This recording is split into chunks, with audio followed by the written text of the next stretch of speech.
ఈ ఒక్క తప్పు వల్ల మీరు 25 లక్షల రూపాయలు కమిషన్ రూపంలో నష్టపోతారు. ఎలాగో తెలుసుకుందాం. మనం ధనవంతులు కావాలని లాంగ్ టర్మ్ ఇన్వెస్ట్మెంట్ అందరూ చేస్తారు. అందులోనూ మ్యూచువల్ ఫండ్స్ SIP చాలా ఫేమస్ అయిపోయింది.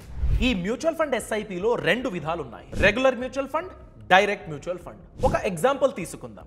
ఇద్దరు వ్యక్తులు every month 7,200 rupees mutual fund SIP లో 25 ఇయర్స్ పే చేయాలని డిసైడ్ అయ్యారు. ఎండ్ లో చూసుకున్నట్లయితే రెగ్యులర్ మ్యూచువల్ ఫండ్స్ ఎంచుకున్న వ్యక్తి దగ్గర 1,20,00,000 రూపాయల కార్పస్ బిల్డ్ అయింది. అలా అయితే డైరెక్ట్ మ్యూచువల్ ఫండ్ ఎంచుకున్న వ్యక్తి దగ్గర 1,45,00,000 రూపాయల కార్పస్ బిల్డ్ అయింది. డిఫరెన్స్ ఎంత? 25 lakh రూపీస్. ఇది కమిషన్ రూపంలో వెళ్ళిపోయింది. ఎలాగో తెలుసా? డైరెక్ట్ మ్యూచువల్ ఫండ్ అంటే నేను ఇన్వెస్టర్, మ్యూచువల్ ఫండ్ హౌస్ ఉంది, నా ఇద్దరికి డైరెక్ట్ కనెక్షన్ ఉంటుంది. అదే రెగ్యులర్ మ్యూచువల్ ఫండ్లో ఒక ఇన్వెస్టర్ బ్యాంకుకో, బ్రోకర్ దగ్గరకో, ఒక ఇంటర్మీడియరీ సర్వీస్ ప్రొవైడర్ దగ్గరకో వెళ్తాడు.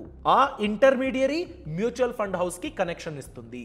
So investor mutual fund units ని కొనడానికి వీళ్ళకి కమిషన్ ఎవ్రీ మంత్ పే చేయాలి.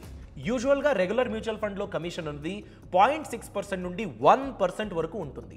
ఎవ్రీ మంత్ 1% కమిషన్ 25 సంవత్సరాలకి అని లెక్కించినట్లయితే 25 లక్షల రూపాయలు కమిషన్ రూపంలో మీరైతే నష్టపోతారు. అందుకే రెగ్యులర్ మ్యూచువల్ ఫండ్ ఆప్షన్ కంటే డైరెక్ట్ మ్యూచువల్ ఫండ్ ఆప్షన్లో ఎక్కువ లాభం మీకు కలుగుతుంది. ఈ ఇన్ఫర్మేషన్ నచ్చినట్లయితే లైక్ చేయండి, అవసరం ఉన్న వాళ్ళకి షేర్ చేయడం మర్చిపోకండి.